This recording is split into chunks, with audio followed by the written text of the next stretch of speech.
warahmatullahi wabarakatuh. Perkenalkan, nama saya Fuad Latif. Dan saya Rina Karolina. Saya Lalatul Istiana. Saya Lulu Alfian Musa. Kami dari kelas 10 IPA 3 akan menjelaskan kitab 8 tentang badan usaha dalam perekonomian Indonesia. A. Pengertian dan peran BUMN dan BUMD dalam perekonomian. 1. Pengertian. Berdasarkan Undang-Undang Republik Indonesia Nomor 19 Tahun 2003 tentang BUMN, badan usaha milik negara adalah badan usaha yang seluruhnya atau sebagian besar bermodal dimiliki oleh negara melalui penyertaan secara langsung yang berasal dari kekayaan negara yang dipisahkan. Dalam menjalankan kegiatan usahanya, BUMN, BUMD, dan BUMS swasta melaksanakan peran saling mendukung berdasarkan demokrasi ekonomi. Keberadaan BUMD mempunyai landasan operasional, yaitu Undang-Undang Nomor 5 Tahun 1962 pada Pasal 2 Undang-Undang Nomor 5 Tahun 1962 mengatakan bahwa perusahaan daerah ialah semua perusahaan yang didirikan berdasarkan undang-undang ini, yang seluruh modalnya atau sebagian merupakan kekayaan daerah yang dipisahkan, kecuali dikatakan lain dengan atau berdasarkan undang-undang ini. 2. Peran BUMN dalam perekonomian. BUMN mempunyai peranan penting dalam menyelenggarakan perekonomian nasional guna mewujudkan kesejahteraan masyarakat. Peran BUMN dalam sistem perekonomian nasional tersebut adalah sebagai penghasil barang dan atau jasa demi pemenuhan hajat hidup orang banyak. Peran BUMN lainnya adalah sebagai pelopor dalam sektor-sektor usaha yang belum diminati swasta, pelaksanaan pelayanan publik, pembuka lapangan kerja, penghasil devisa negara, membantu pengembangan usaha kecil dan koperasi, serta pendorong aktivitas masyarakat di berbagai lapangan usaha. Kendala-kendala yang dihadapi BUMN antara lain belum dapat menyediakan barang dan atau jasa yang bermutu tinggi bagi masyarakat dengan harga yang terjangkau, belum mampu berkompetisi dalam persaingan bisnis secara global, dan adanya keterbatasan sumber daya. Untuk mengoptimalkan perannya dalam perkembangan perekonomian global, BUMN perlu menumbuhkan budaya korporasi dan profesionalisme, antara lain dengan membenahi pengelolaan dan pengawasan berdasarkan prinsip-prinsip tata kelola badan usaha yang baik, good corporate governance. 3. Peran BUMD dalam perekonomian. BUMD mempunyai peran diantaranya berperan melaksanakan pembangunan daerah ataupun pembangunan nasional, berperan sebagai salah satu sumber pendapatan asli daerah, dan ikut berpartisipasi dalam pembangunan perekonomian daerah, serta memberikan kesempatan berusaha bagi masyarakat.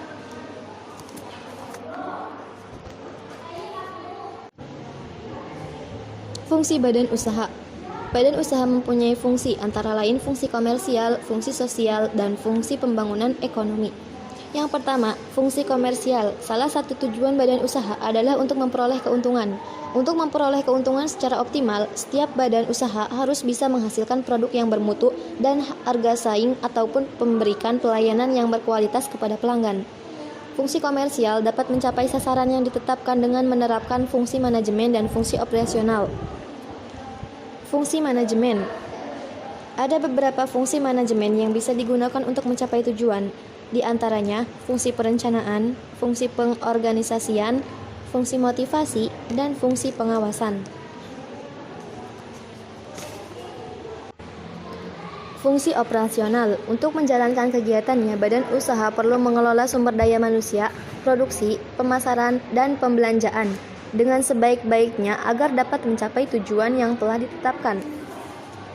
1. Sumber daya manusia merupakan aset badan usaha yang paling berharga. 2. Produksi merupakan usaha yang ditujukan untuk menambah faedah nilai guna suatu benda. 3. Pemasaran merupakan kegiatan penyaluran barang dan jasa dari produsen sampai ke tangan konsumen. 4. Pembelanjaan merupakan kegiatan yang berhubungan dengan bagaimana mendapatkan dana dan menggunakannya seefektif mungkin. Yang kedua, fungsi sosial. Fungsi sosial berhubungan dengan manfaat badan usaha secara langsung atau tidak langsung terhadap kehidupan masyarakat. Misalnya, dalam penggunaan tenaga kerja, hendaknya badan usaha lebih memprioritaskan tenaga kerja yang berasal dari lingkungan sekitar badan usaha. Prioritas ini akan menguntungkan kedua belah pihak, terutama menyangkut perasaan memiliki dari masyarakat sekitar terhadap keberadaan badan usaha. Yang ketiga, fungsi badan usaha dalam pembangunan ekonomi. Badan usaha merupakan mitra pemerintahan dalam pembangunan ekonomi nasional. Banyak peran yang dapat digunakan badan usaha untuk membantu pemerintah, antara lain dalam meningkatkan ekspor dan sebagai perpanjangan tangan pemerintah dalam pemerataan pendapatan masyarakat. Di pihak lain, pemerintah dapat memungut pajak dari badan usaha tersebut. Bentuk dan jenis kegiatan usaha BUMN dan BUMD. 1. Badan Usaha Milik Negara BUMN. Berdasarkan Undang-Undang Republik Indonesia Nomor 19 Tahun 2003 tentang BUMN, Badan Usaha Milik Negara terdiri dari dua bentuk. Yang pertama, Badan Usaha Perseroan (Persero). Badan Usaha Persero adalah BUMN yang berbentuk perseroan terbatas yang modalnya terbagi dalam saham yang seluruh atau paling sedikit 51%. Sahamnya dimiliki oleh negara Republik Indonesia yang tujuan utamanya mengejar keuntungan. Maksud dan tujuan pendirian Persero adalah menyediakan barang dan atau jasa yang bermutu tinggi dan berdaya saing kuat, serta mengejar keuntungan guna meningkatkan nilai badan usaha. Yang kedua, perusahaan umum (Perum). Perusahaan umum adalah BUMN yang seluruh modalnya dimiliki oleh negara dan tidak terbagi atas saham. Maksud dan tujuan Perum adalah menyelenggarakan usaha yang bertujuan untuk kemanfaatan umum berupa penyediaan barang dan atau jasa yang berkualitas dengan harga yang terjangkau oleh masyarakat berdasarkan prinsip pengelolaan badan usaha yang sehat. 2. Badan Usaha Milik Daerah BUMD. Bentuk BUMD tidak secara jelas dibedakan pada Undang-Undang Nomor 5 Tahun 1962. Bentuk BUMD biasanya dibedakan atas usaha industri, perdagangan, dan jasa. C. Kebaikan dan kelemahan BUMN dan BUMD.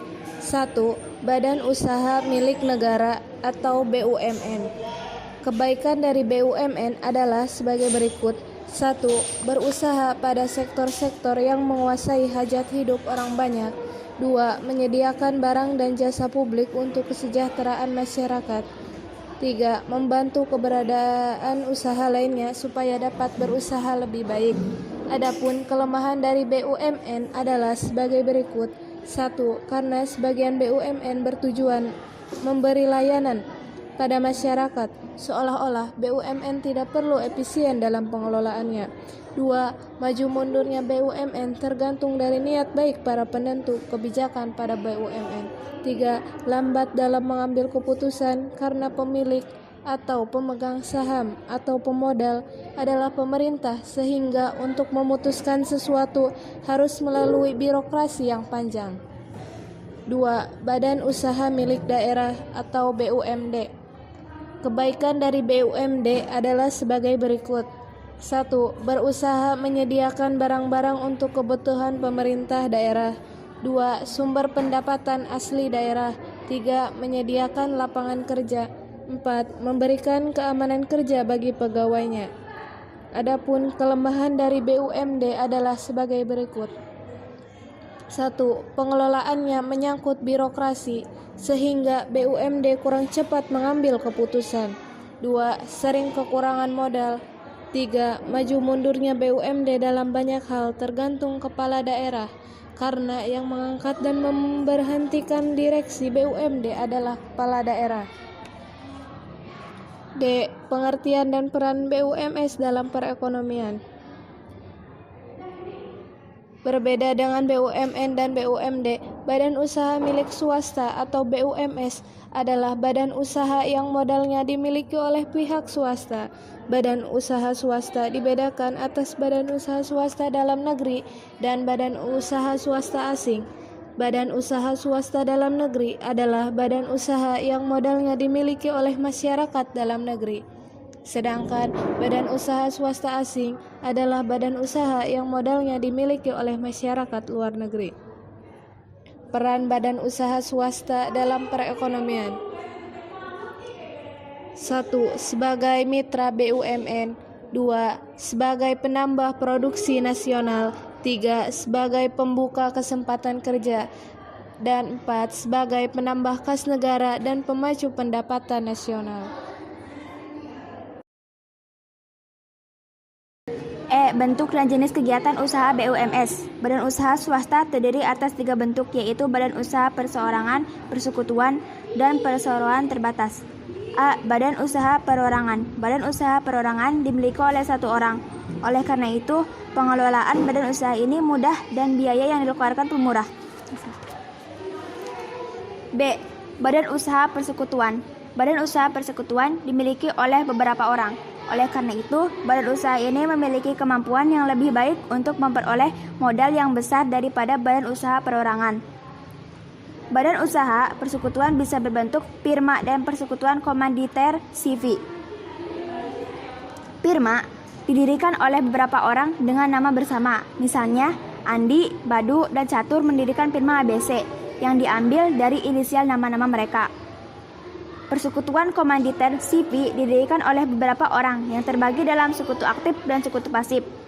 Sekutu aktif adalah orang atau kelompok orang yang mengelola badan usaha. Sedangkan sekutu pasif adalah orang atau kelompok orang yang tidak mengelola badan usaha, namun menyediakan modal untuk operasional dan keberlangsungan badan usaha. C. Perseroan terbatas PT. Perseroan terbatas adalah badan usaha yang didirikan oleh beberapa orang, berbadan hukum, dan modalnya terdiri atas saham-saham. Namun, pada CV, baik sekutu aktif maupun sekutu pasif sama-sama mendapat keuntungan yang dibagi atas dasar perjanjian kedua pihak. Badan usaha PT memiliki kemampuan mendapatkan modal dalam jumlah besar melalui penerbitan saham. F. Kebaikan dan kelemahan BUMS. Badan usaha milik swasta BUMS memiliki kebaikan berikut. 1. Cepat dalam mengambil keputusan karena pemilik modal juga kadang kala menjadi pengelola. 2. Memberi kontribusi dalam menaikkan produk domestik bruto. 3. Cepat mendapat modal karena pengelola umumnya juga pemilik. 4. Penyumbang pajak pada kas pemerintah. 5. Banyak menampung tenaga kerja. 6. Menyedia barang dan jasa. Dan kelemahan badan usaha milik swasta BUMS memiliki kelemahan. 1. Terlalu mementingkan laba sehingga sering tidak memerhatikan lingkungan. 2. Sering kesulitan untuk mendapat pinjaman. 3. Sering terjadi karena silang pendapat antara manajemen perusahaan dengan serikat buruh.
Hak studi kelayakan usaha. Pengertiannya menurut Ahmad Subagio tahun 2011, studi kelayakan adalah penelitian mendalam terhadap suatu ide bisnis tentang layak atau tidaknya ide bisnis tersebut dilaksanakan. Tujuan Suatu proyek investasi umumnya memerlukan dana yang cukup besar dan mempengaruhi perusahaan dalam jangka panjang. Untuk itu perlu diadakan suatu studi. Maka tujuan studi kelayakan usaha adalah untuk menghindari keterlanjuran penanaman modal yang terlalu besar untuk kegiatan yang ternyata tidak menguntungkan. Aspek studi kelayakan usaha menyangkut aspek-aspek berikut. 1. Pemasaran dan pasar. Mencakup estimasi pasar sasaran, segmentasi pasar, rancangan produk dan para pesaing. 2. Perilaku konsumen. Mencakup sikap konsumen, keputusan pembelian konsumen dan perilaku pasca pembelian produk.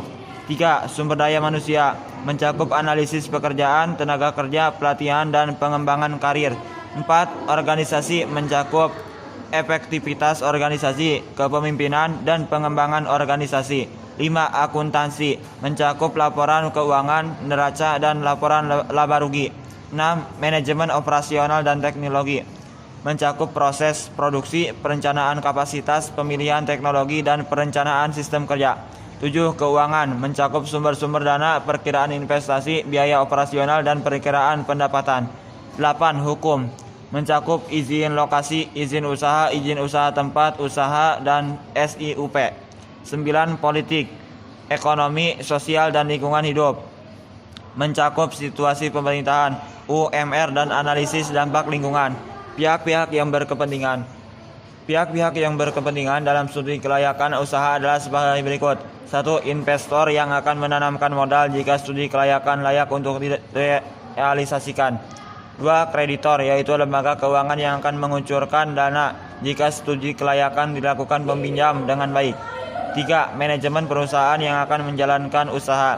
4. Pemerintah yang diyakinkan apakah usaha yang dijalankan akan memberikan manfaat bagi perekonomian secara umum. 5. Masyarakat luas yang melihat apakah memberikan manfaat seperti lapangan kerja, memunculkan prasarana dan sarana maupun infrastruktur.